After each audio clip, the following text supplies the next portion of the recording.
Hello friends, मैं आशीष सुमन श्रीवास्तव स्वागत करता हूं आपका इस वीडियो में। आज के हमारे इस वीडियो के माध्यम से बिहार बोर्ड क्लास 12 के इंग्लिश बुक रेनबो पार्ट 2 के प्रोज सेक्शन के चैप्टर 4 जिसका टाइटल है आई हैव ए ड्रीम, उससे related all important objective question और उनके आंसर पर गौर करेंगे। तो चलिए वीडियो को आगे बढ़ाते हैं और बिहार बोर्ड क्लास 12 के इंग्लिश बुक रेनबो पार्ट 2 के प्रोज सेक्शन के चैप्टर 4 जिसका टाइटल है आई हैव ए ड्रीम, उससे related all important objective question और उनके असर पर गौर करते हैं। तो चलिए, हमारा फर्स्ट क्वेश्चन है कि I have a dream is a dash, यानी कि आई हैव ए ड्रीम एक है। तो हम आपको बता दें कि I have a dream is a speech, यानी कि आई हैव ए ड्रीम एक स्पीच है। तो इस प्रकार से हम ये कह सकते हैं कि क्वेश्चन नंबर 1 का जो सही आंसर है वो ऑप्शन ए यानी कि स्पीच होगा। I have a dream is a speech. अब नेक्स्ट क्वेश्चन की ओर बढ़ते हैं, यानी कि क्वेश्चन नंबर 2 की ओर। क्वेश्चन नंबर 2 जिसमें कह रहा है कि I have a dream is a part of a speech delivered by, यानी कि आई हैव ए ड्रीम एक स्पीच का पार्ट है, वो किसके द्वारा दिया गया है, यानी कि किसके द्वारा डिलीवर किया गया है। तो हम आपको बता दें कि I have a dream is a part of speech delivered by Martin Luther King Junior, यानी कि आई हैव ए ड्रीम एक स्पीच का पार्ट है जिसे मार्टिन लूथर किंग जूनियर ने दिया है। तो इस प्रकार से हम ये कह सकते हैं कि क्वेश्चन नंबर 2 का जो सही आंसर है वो ऑप्शन ए यानी कि मार्टिन लूथर किंग जूनियर होगा। I have a dream is a part of speech delivered by Martin Luther King Junior. अब नेक्स्ट क्वेश्चन की ओर बढ़ते हैं, यानी कि क्वेश्चन नंबर 3 की ओर। क्वेश्चन नंबर 3 जिसमें कह रहा है कि Martin Luther King Junior was born in dash and died in dash, यानी कि मार्टिन लूथर किंग जूनियर का जन्म कब हुआ और उनका निधन कब हुआ। तो हम आपको बता दें कि मार्टिन लूथर किंग जूनियर का जन्म 1929 ईस्वी को हुआ और निधन 1968 ईस्वी को हुआ। तो इस प्रकार से हम ये कह सकते हैं कि क्वेश्चन नंबर 3 का जो सही आंसर है वो ऑप्शन ए यानी कि 1929 टू 1968 होगा। Martin Luther King Junior was born in 1929 and died in 1968। अब नेक्स्ट क्वेश्चन की ओर बढ़ते हैं, यानी कि क्वेश्चन नंबर 4 की ओर। क्वेश्चन नंबर 4 जिसमें कह रहा है कि Martin Luther King Junior was a dash, यानी कि मार्टिन लूथर किंग जूनियर थे, क्या थे। तो हम आपको बता दें कि Martin Luther King Junior was a civil right activist. तो इस प्रकार से हम ये कह सकते हैं कि क्वेश्चन नंबर 4 का जो सही आंसर है वो ऑप्शन डी यानी कि सिविल राइट एक्टिविस्ट होगा। Martin Luther King Junior was a civil right activist, यानी कि मार्टिन लूथर किंग जूनियर एक सिविल राइट एक्टिविस्ट थे। अब नेक्स्ट क्वेश्चन की ओर बढ़ते हैं, यानी कि क्वेश्चन नंबर 5 की ओर। क्वेश्चन नंबर 5 जिसमें कह रहा है कि Martin Luther King Junior belonged to, यानी कि मार्टिन लूथर किंग जूनियर ताल्लुक रखते थे या संबंधित थे कहाँ से। तो हम आपको बता दें कि Martin Luther King Junior belong to the USA, यानी कि मार्टिन लूथर किंग जूनियर जो हैं वह यूएसए यानी कि यूनाइटेड स्टेट ऑफ अमेरिका से ताल्लुक़ रखते थे। तो इस प्रकार से हम ये कह सकते हैं कि क्वेश्चन नंबर 5 का जो सही आंसर है वो ऑप्शन डी यानी कि द यूएसए होगा। अब नेक्स्ट क्वेश्चन की ओर बढ़ते हैं, यानी कि क्वेश्चन नंबर 6 की ओर। क्वेश्चन नंबर 6 जिसमें कह रहा है कि what was Martin Luther King Junior before becoming a civil right activist, यानी कि सिविल राइट एक्टिविस्ट बनने से पूर्व मार्टिन लूथर किंग जूनियर क्या थे। तो हम आपको बता दें कि Martin Luther King Junior was a Baptist minister before becoming a civil right activist, यानी कि मार्टिन लूथर किंग जो हैं मार्टिन लूथर किंग जूनियर जो हैं वह सिविल राइट एक्टिविस्ट बनने से पूर्व बैप्टिस्ट मिनिस्टर थे। तो इस प्रकार से हम ये कह सकते हैं कि क्वेश्चन नंबर 6 का जो सही आंसर है वो ऑप्शन बी यानी कि बैप्टिस्ट मिनिस्टर होगा। Martin Luther King Junior was Baptist minister before becoming a civil right activist. अब नेक्स्ट क्वेश्चन की ओर बढ़ते हैं, यानी कि क्वेश्चन नंबर 7 की ओर। क्वेश्चन नंबर 7 जिसमें कह रहा है कि Martin Luther King Junior was influenced by which Indian leader, यानी कि मार्टिन लूथर किंग जूनियर जो हैं वह किस भारतीय महान नेता से या उनके विचारधारा से प्रभावित थे। तो हम आपको बता दें कि Martin Luther King Junior was influenced by Mahatma Gandhi, यानी कि मार्टिन लूथर किंग जूनियर जो हैं वो महात्मा गांधी से या उनके विचार से बहुत हद तक प्रभावित थे। तो इस प्रकार से हम ये कह सकते हैं कि क्वेश्चन नंबर 7 का जो सही आंसर है वो ऑप्शन ए यानी कि गांधी जी होगा। Martin Luther King Junior was influenced by Mahatma Gandhi. अब नेक्स्ट क्वेश्चन की ओर बढ़ते हैं, यानी कि क्वेश्चन नंबर 8 की ओर। क्वेश्चन नंबर 8 जिसमें कह रहा है कि dash advocates non violent struggle, यानी कि कौन जो है वह अहिंसा रूपी संघर्ष की वकालत करते थे। तो हम आपको बता दें कि Martin Luther King junior advocates non violent struggle, यानी कि मार्टिन लूथर किंग जूनियर जो हैं वो अहिंसा रूपी संघर्ष का वकालत करते थे या की वकालत करते थे। तो इस प्रकार से हम ये कह सकते हैं कि क्वेश्चन नंबर 8 का जो सही आंसर है वो ऑप्शन ए यानी कि मार्टिन लूथर किंग जूनियर होगा।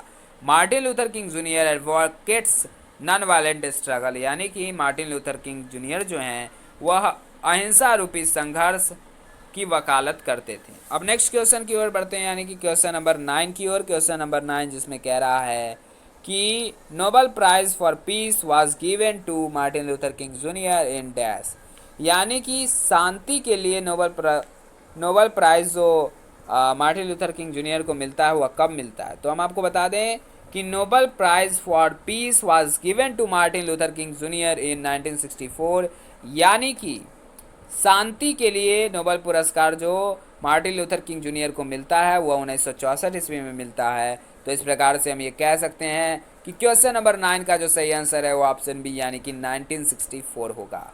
Nobel prize for peace was given to Martin Luther King Junior in 1964। अब नेक्स्ट क्वेश्चन की ओर बढ़ते हैं, यानी कि क्वेश्चन नंबर 10 की ओर। क्वेश्चन नंबर 10 जिसमें कह रहा है कि Martin Luther King Junior was assassinated on dash in Memphis Tennessee, यानी कि मार्टिन लूथर किंग जूनियर की हत्या कब कर दी गई, मेम्फिस टेनेसी में। तो हम आपको बता दें कि Martin Luther King Junior was assassinated on 4 April 1968 in Memphis Tennessee, यानी कि मार्टिन लूथर किंग जूनियर की हत्या कर दी गई 4 अप्रैल 1968 ईस्वी को, 4 अप्रैल 1968 ईस्वी को मेम्फिस के टेनेसी में। अब नेक्स्ट क्वेश्चन की ओर बढ़ते हैं, यानी कि क्वेश्चन नंबर 11 की ओर। क्वेश्चन नंबर 11 जिसमें कह रहा है कि स्ट्रेंथ टू लव जो कि 1953 में पब्लिश हुआ has been written by dash, यानी कि स्ट्रेंथ टू लव जिसका प्रकाशन जो है 1953 ईस्वी में हुआ वह किसके द्वारा लिखा गया। तो हम आपको बता दें कि स्ट्रेंथ टू लव जिस जो कि 1953 में पब्लिश्ड हुआ has been written by Martin Luther King Junior, यानी कि स्ट्रेंथ टू लव जिसका प्रकाशन 1953 में हुआ उसके रचनाकार या उसे लिखा है मार्टिन लूथर किंग जूनियर ने। तो इस प्रकार से हम ये कह सकते हैं कि क्वेश्चन नंबर 11 का जो सही आंसर है वो ऑप्शन ए यानी कि मार्टिन लूथर किंग जूनियर होगा। अब नेक्स्ट क्वेश्चन की ओर बढ़ते हैं, यानी कि क्वेश्चन नंबर 12 की ओर। क्वेश्चन नंबर 12 जिसमें कह रहा है कि वाई वी कांट वेट जो कि 1964 में पब्लिश हुआ हैज़ बीन रिटन बाय। तो हम आपको बता दें कि वाई वी कांट वेट जो कि 1964 में पब्लिश हुआ उसके जो लेखक हैं या रचनाकार हैं वो मार्टिन लूथर किंग जूनियर हैं। तो इस प्रकार से हम ये कह सकते हैं कि क्वेश्चन नंबर 12 का जो सही आंसर है वो ऑप्शन ए यानी कि मार्टिन लूथर किंग जूनियर होगा। वाई वी कांट वेट जो कि 1964 में पब्लिश हुआ has been written by Martin Luther King Junior. अब नेक्स्ट क्वेश्चन की ओर बढ़ते हैं, यानी कि क्वेश्चन नंबर 13 की ओर। क्वेश्चन नंबर 13 जिसमें कह रहा है कि I have a dream is a speech Martin Luther King junior delivered on the steps of the Lincoln memorial in Washington DC on dash, यानी कि आई हैव अ ड्रीम जो कि एक स्पीच है और इसे मार्टिन लूथर किंग जूनियर ने Lincoln memorial जो कि वाशिंगटन डीसी में है वहाँ दिया था। तो इस यानी कि क्वेश्चन नंबर 13 में करा कि कब दिया था, यानी कि आई हैव ए ड्रीम जो कि एक स्पीच है और जिसे मार्टिन लूथर किंग जूनियर ने अमेरिका के वाशिंगटन डीसी के लिंकन मेमोरियल में दिया था कब। तो हम आपको बता दें कि I have a dream is a speech Martin Luther King junior delivered on the steps of the Lincoln memorial in Washington DC on August 28 1963, यानी कि आई हैव ए ड्रीम जो कि एक स्पीच है और इसे मार्टिन लूथर किंग जूनियर ने Washington DC के लिंकन मेमोरियल में 28 अगस्त 1963 ईस्वी को दिया था। तो इस प्रकार से हम ये कह सकते हैं कि क्वेश्चन नंबर 13 का जो सही आंसर है वो ऑप्शन ए यानी कि 28 अगस्त 1963 होगा। अब नेक्स्ट क्वेश्चन की ओर बढ़ते हैं, यानी कि क्वेश्चन नंबर 14 की ओर। क्वेश्चन नंबर 14 जिसमें कह रहा है कि King is regarded as one of the greatest dash in American history. यानी कि मार्टिन लूथर किंग जूनियर जो हैं वह पूरे अमेरिका इतिहास में सबसे महान जाने जाते हैं। किस रूप में? तो हम आपको बता दें कि King is regarded as one of the greatest orators in American history. यानी कि मार्टिन लूथर किंग जूनियर जो हैं वो पूरे अमेरिकन इतिहास यानी कि अमेरिकी इतिहास जो है उसमें सबसे महान वक्ता माने जाते हैं। तो इस प्रकार से हम ये कह सकते हैं कि क्वेश्चन नंबर 14 का जो सही आंसर है वो ऑप्शन डी यानी कि ऑरेटर्स होगा। King is regarded as one of the greatest orators in American history. अब नेक्स्ट क्वेश्चन की ओर बढ़ते हैं यानी कि क्वेश्चन नंबर 15 की ओर। क्वेश्चन नंबर 15 जिसमें कह रहा है कि 100 years later the life of Negro is dash. यानी कि 100 साल बाद भी नेग्रो का जो लाइफ है, नेग्रो का जो जीवन है वह डैश है। Option A free from cares and anxieties, या बी चेंज ऑफ डिस्क्रिमिनेशन, या सी प्रोस्पेरस, या डी फुल इंडिपेंडेंट। तो हम आपको बता दें कि 100 years later the life of Negro is change of discrimination. यानी कि 100 वर्ष बाद भी आज जो है, जब मार्टिन लूथर किंग जूनियर जो स्पीच देते हैं आई हैव ए ड्रीम, तब वह कहते हैं कि 100 years later the life of Negro is change of discrimination. यानी कि 100 वर्ष बाद आज भी नेग्रो का जो जीवन है वह भेदभाव के जंजीर से बंधा हुआ है। तो इस प्रकार से हम ये कह सकते हैं कि क्वेश्चन नंबर 15 का जो सही आंसर है वो ऑप्शन बी यानी कि चेंज ऑफ डिस्क्रिमिनेशन होगा। यानी कि 100 years later the life of Negro is change of discrimination. अब नेक्स्ट क्वेश्चन की ओर बढ़ते हैं यानी कि क्वेश्चन नंबर 16 की ओर। क्वेश्चन नंबर 16 जिसमें कह रहा है कि the condition of the dash was appalling. यानी कि किसकी जो स्थिति रही है वह डरावनी रही है यानी कि दयनीय रही है। तो हम आपको बता दें कि the condition of the negroes was appalling. यानी कि नेग्रो की जो दशा रही है, नेग्रो की जो स्थिति रही है वह डरावनी रही है। तो इस प्रकार से हम ये कह सकते हैं कि क्वेश्चन नंबर 16 का जो सही आंसर है वो ऑप्शन सी यानी कि नेग्रोज होगा। The condition of the negroes was appalling. अब नेक्स्ट क्वेश्चन की ओर बढ़ते हैं यानी कि क्वेश्चन नंबर 17 की ओर। क्वेश्चन नंबर 17 जिसमें कह रहा है कि Martin Luther King Junior was a dash. तो हम आपको बता दें कि ऑप्शन के बेस्ड पे Martin Luther King Junior was a Negro. यानी कि मार्टिन लूथर किंग जूनियर भी एक नेग्रो ही थे। तो इस प्रकार से हम ये कह सकते हैं कि क्वेश्चन नंबर 17 का जो सही आंसर है वो ऑप्शन सी यानी कि नेग्रो होगा। Martin Luther King Junior was a Negro. अब नेक्स्ट क्वेश्चन की ओर बढ़ते हैं यानी कि क्वेश्चन नंबर 18 की ओर। क्वेश्चन नंबर 18 जिसमें कह रहा है कि America gave the Negro people dash. यानी कि अमेरिका ने हमेशा से नेग्रो लोगों को क्या दिया है। तो हम आपको बता दें कि America gave the Negro people a bad cheque. यानी कि अमेरिका के लोगों ने या अमेरिका ने नेग्रो के लोगों को हमेशा से ए बैड चेक दिया है यानी उनके साथ बुरा बर्ताव किया है। तो इस प्रकार से हम ये कह सकते हैं कि क्वेश्चन नंबर 18 का जो सही आंसर है वो ऑप्शन बी यानी कि ए बैड चेक होगा। अब नेक्स्ट क्वेश्चन की ओर बढ़ते हैं यानी कि क्वेश्चन नंबर 19 की ओर। क्वेश्चन नंबर 19 जिसमें कह रहा है कि द बैंक ऑफ जस्टिस यानी कि बैंक ऑफ जस्टिस क्या है। तो हम आपको बता दें कि the bank of justice is bank corrupt. यानी कि द बैंक ऑफ जस्टिस जो है वह बैंकरप्ट है यानी कि वह दिवालिया है। तो इस प्रकार से हम ये कह सकते हैं कि क्वेश्चन नंबर 19 का जो सही आंसर है वो ऑप्शन ए यानी कि बैंकरप्ट होगा। The bank of justice is bankrupt. अब नेक्स्ट क्वेश्चन की ओर बढ़ते हैं यानी कि क्वेश्चन नंबर 20 की ओर। क्वेश्चन नंबर 20 जिसमें कह रहा है कि to overlook the Negro would be. यानी कि नेग्रो की जो उपेक्षा की जा रही है वह आगे चलकर क्या हो जाएगा, वह आगे चलकर अमेरिकन के लिए यानी कि अमेरिका के लिए फैटल हो जाएगा यानी कि घातक हो जाएगा। तो इस प्रकार से हम ये कह सकते हैं कि क्वेश्चन नंबर 20 का जो सही आंसर है वो ऑप्शन सी यानी कि फैटल होगा। To overlook the Negro would be fatal. यानी कि नेग्रो की जो उपेक्षा की जा रही है वह अमेरिका के लिए आगे चलकर घातक हो जाएगा, फैटल हो जाएगा। तो इस प्रकार से हम ये कह सकते हैं कि क्वेश्चन नंबर 20 का जो सही आंसर है वो ऑप्शन सी यानी कि फैटल होगा। To overlook the Negro would be fatal.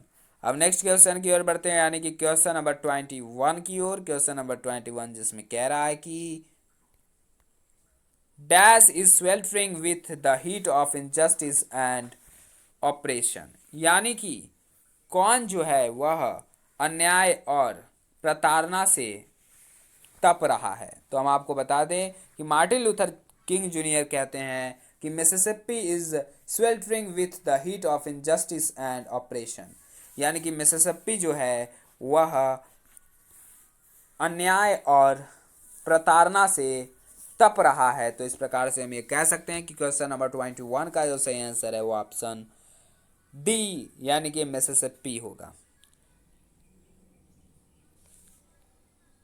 Mississippi is sweltering with the heat of injustice and operation, यानी कि मिसिसिपी जो है वह अन्याय और प्रताड़ना से तप रहा है।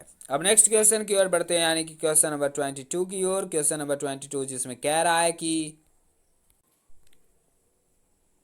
Martin Luther King junior loves the white dash, यानी कि मार्टिन लूथर किंग जूनियर जो है वह प्रेम करते हैं वाइट यानी उजले डैश से, यानी कि उजले अफ्रीकन से या उजले एशियन से या उजले अमेरिकन से या उजले यूरोपियन से। तो हम आपको बता दें कि Martin Luther King junior loves the white American, यानी कि मार्टिन लूथर किंग जूनियर जो हैं वो श्वेत अमेरिकन से प्रेम करते हैं, यानी कि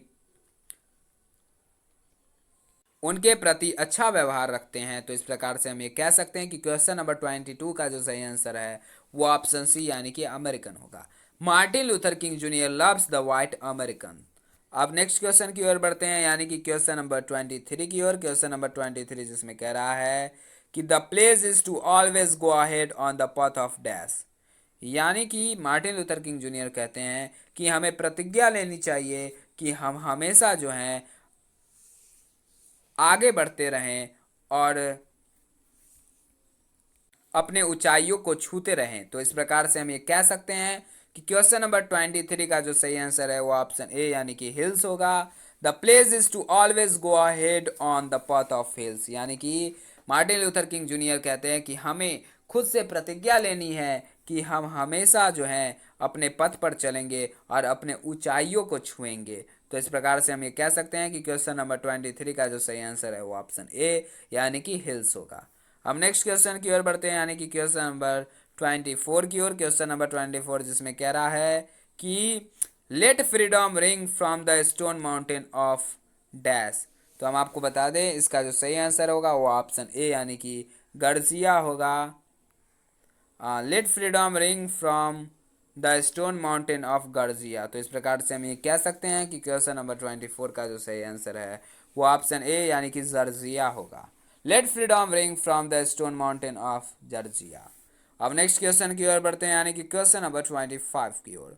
क्वेश्चन नंबर 25 जिसमें कह रहा है कि dash is a desert state of the USA, यानी कि यूएसए यानी यूनाइटेड स्टेट ऑफ अमेरिका का जो रेगिस्तानी राज्य है वो कौन सा है। तो हम आपको बता दें कि Mississippi is a desert state of the USA, यानी कि मिसिसिपी जो है वह यूएसए यानी कि यूनाइटेड स्टेट ऑफ अमेरिका का एक रेगिस्तानी राज्य है, रेगिस्तानी प्रांत है। तो इस प्रकार से हम ये कह सकते हैं कि क्वेश्चन नंबर 25 का जो सही आंसर है वो ऑप्शन बी यानी मिसिसिपी होगा। अब नेक्स्ट क्वेश्चन की ओर बढ़ते हैं यानी कि क्वेश्चन नंबर 26 की ओर। क्वेश्चन नंबर 26 इसमें कह रहा है कि Negroes are the former dash of America, यानी कि नेग्रो जो था वह अमेरिका का पुराना क्या था।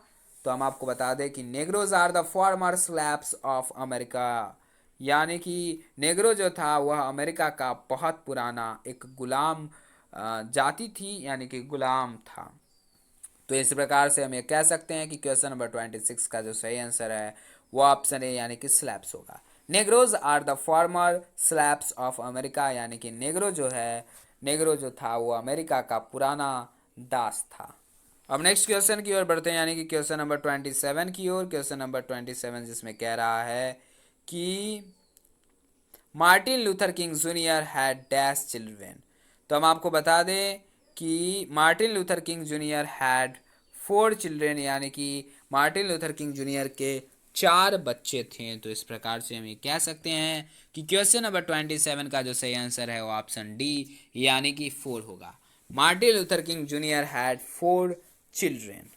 अब नेक्स्ट क्वेश्चन की ओर बढ़ते हैं, यानी कि क्वेश्चन नंबर 28 की ओर। क्वेश्चन नंबर 28 जिसमें कह रहा है कि who said my children will not be judged by the colour of their skin but by the content of their character.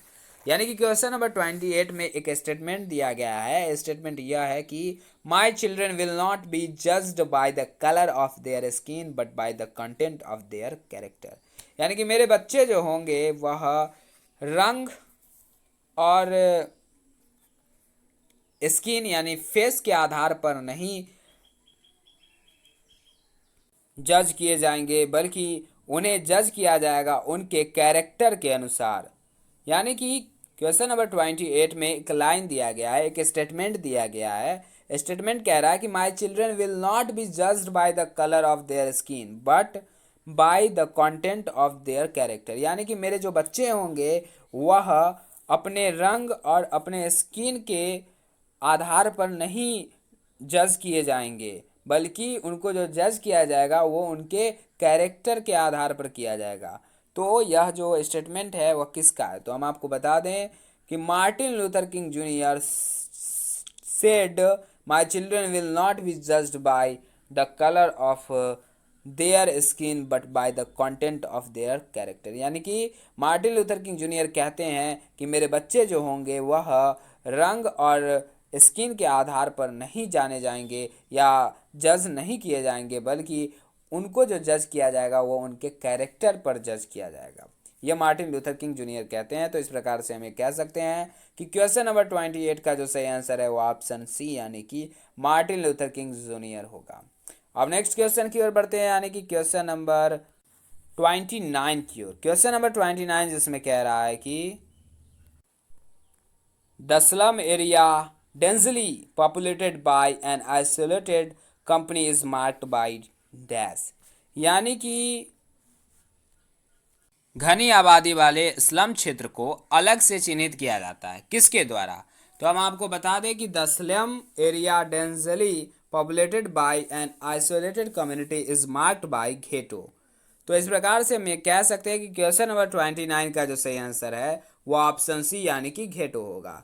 यानी कि घनी आबादी वाले स्लम क्षेत्र को अलग से चिन्हित किया जाता है घेटो के द्वारा।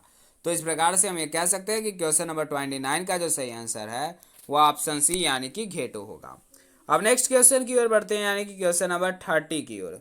क्वेश्चन नंबर 30 जो इस वीडियो और इस लेसन का लास्ट इंपॉर्टेंट ऑब्जेक्टिव क्वेश्चन है, जिसमें कह रहा है कि dash has given the Negro people a bad cheque which has come back mark insufficient fund.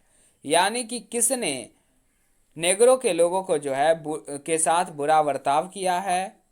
तो हम आपको बता दें कि America has given the Negro people a bad cheque which has come back marked insufficient fund. तो इस प्रकार से हम ये कह सकते हैं कि क्वेश्चन नंबर 30 का जो सही आंसर है वो ऑप्शन सी यानी कि अमेरिका होगा। अमेरिका जो है वह नेग्रो के लोगों को जो है कि अमेरिका जो है वो नेग्रो के लोगों के साथ जो है बुरा बर्ताव किया है। तो इस प्रकार से हम ये कह सकते हैं कि क्वेश्चन नंबर 30 का जो सही आंसर है वो ऑप्शन सी यानी कि अमेरिका होगा। क्वेश्चन नंबर 30 जो इस वीडियो और इस लेसन का लास्ट इंपॉर्टेंट ऑब्जेक्टिव क्वेश्चन है। इस क्वेश्चन की समाप्ति के साथ साथ हम बिहार बोर्ड क्लास 12th के इंग्लिश बुक रेनबो पार्ट 2 के प्रोज सेक्शन के चैप्टर 4 जिसका टाइटल था आई हैव ए ड्रीम, उससे related all important objective question और उनके आंसर पर गौर कर चुके हैं। अब अगले वीडियो में हम बिहार बोर्ड क्लास 12th के इंग्लिश बुक रेनबो पार्ट 2 के प्रोज सेक्शन के चैप्टर 5 जिसका टाइटल है ideas that have helped mankind, उससे related all important objective question और उनके आंसर पर गौर करेंगे। तब तक के लिए धन्यवाद।